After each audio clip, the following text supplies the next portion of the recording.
So, next problem number 2. You determine the area in square meters. Ayun, alagay area in square meters required for a rod that will carry a tensile load. So, ibig sabihin, tensile, inahatak. Okay? A tensile load of 60,000 kilograms at a stress of 1,300 kilogram per cm squared. So, if the wall thickness is 12 mm. So, ano dyan? Area mo is meter squared. Naka-mm ka lahat. Okay? So, you are given the pressure and then the load. Okay? So, let us solve for number 2. So, lagay dito, pressure or stress is equal to force over area. So, the area mo dyan, annular cross-section. Kasi nakalagay dito, wall thickness is 12 mm. Wala kang binigay dito na rod. So, wala kang binigay na outside or inside diameter. Okay, paano yun? Paano kaya yan? There is no given. Okay? O, as is, area na kagad yan eh. Area lang naman ang habulin mo eh. Diba? So, balik tayo sa drawing board. This is stress equal to force over area. Area tinatanong, panggulo lang yung wall thickness. Okay? So, force over area. Ang hanapin natin is area. Area is equal to stress. Sorry. Force divided by stress. So, force divided by stress. So, the force there is 60,000 kilogram. Divide by 13,000 kilogram per cm squared. 1,300 pala. Kilogram per cm squared. Maka-cancel natin si kilogram. Akit si cm squared. Okay? Times, kailangan natin meter squared.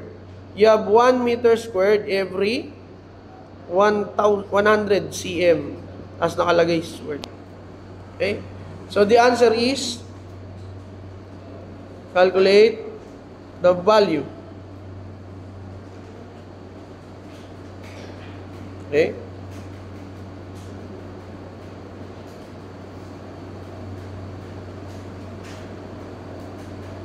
Ilagyan natin yan.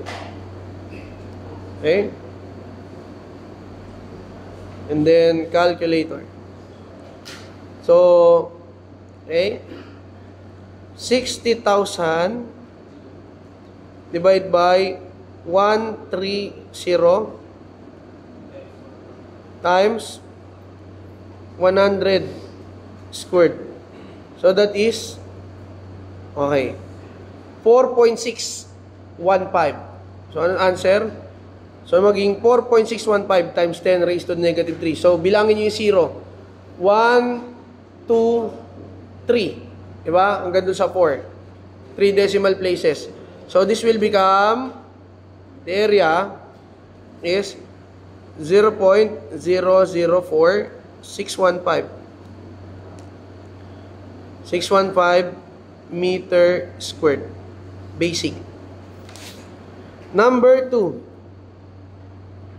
Okay, for number 2. For number 3, a steel rod, 25 meters, ibig sabihin length, is heated, okay, heated from 25 degrees Celsius to 40 degrees Celsius. Okay?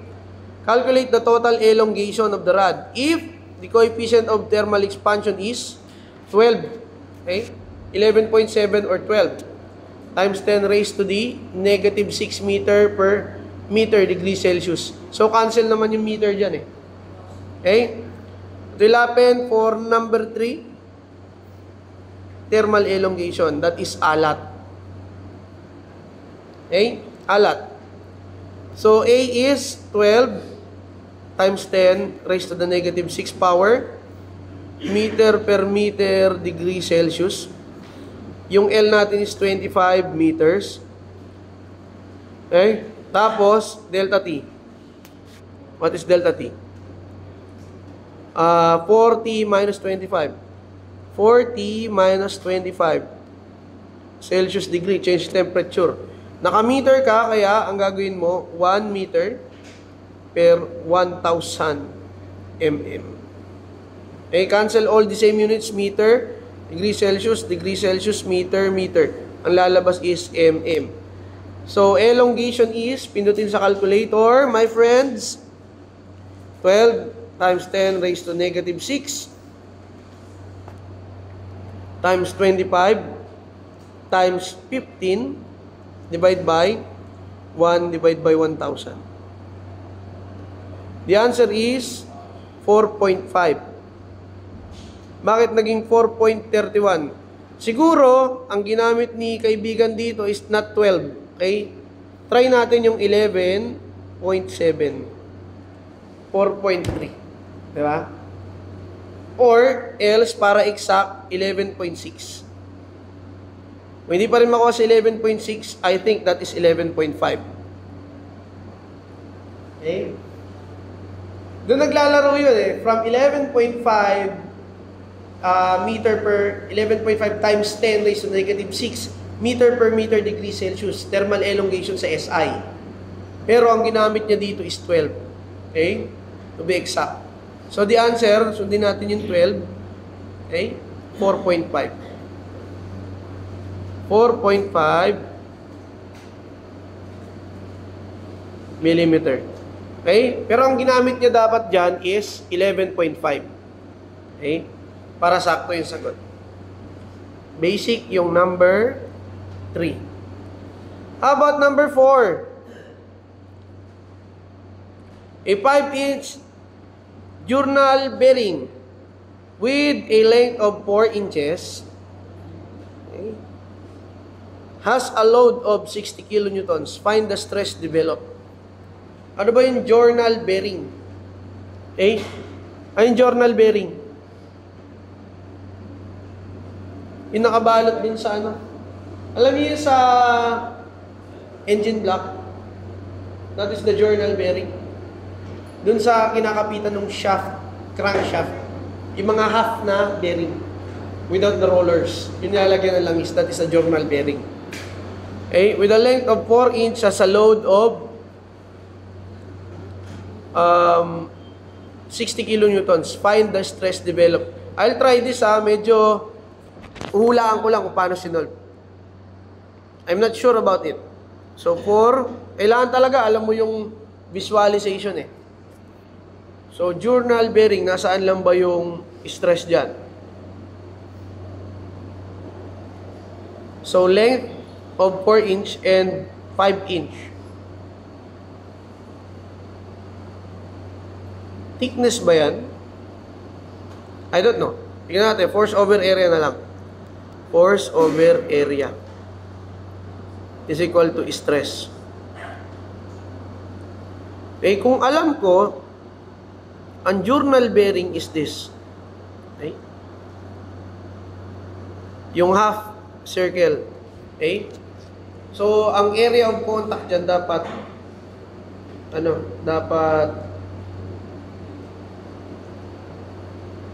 teka, tignan natin. Area of the journal bearing. Ask Google natin. Journal bearing area.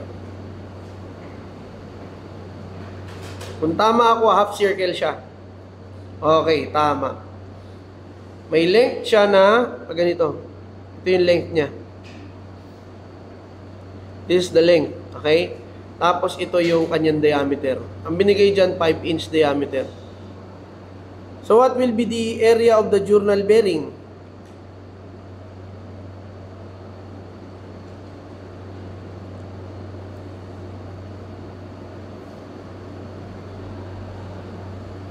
Ano nga ba yung area? Length, diameter. Okay. So, L times pi d. Okay? The area is length times d. Yung kanyang circumference. Okay? Try natin. So, force is, okay,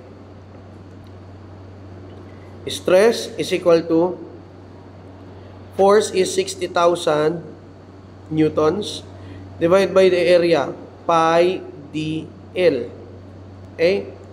60,000 newtons divided by pi, 5 inch siya, ang length is 4 inch. Eh, anong unit ang kailangan natin dito? kPa. So, Newton. Okay na pala yun. Gawin na lang natin tong kilonewton. So, 60 kilonewton. Tapos ito, meters. Okay? Inches yan. So, 25, 2.54 cm every 1 inch times 1 meter. Okay? kPa siya. 1 meter every 100 cm. Kaya lang, naka-square. Okay? So, calculating the value. Okay, balik tayo dito. So, 60 divide by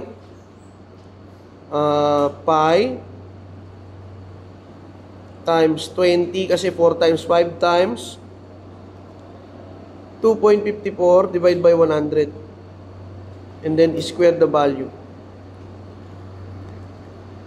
So that is 4.6. Kung tatanggalin ko tong pi, try nga natin. 4.650. Okay?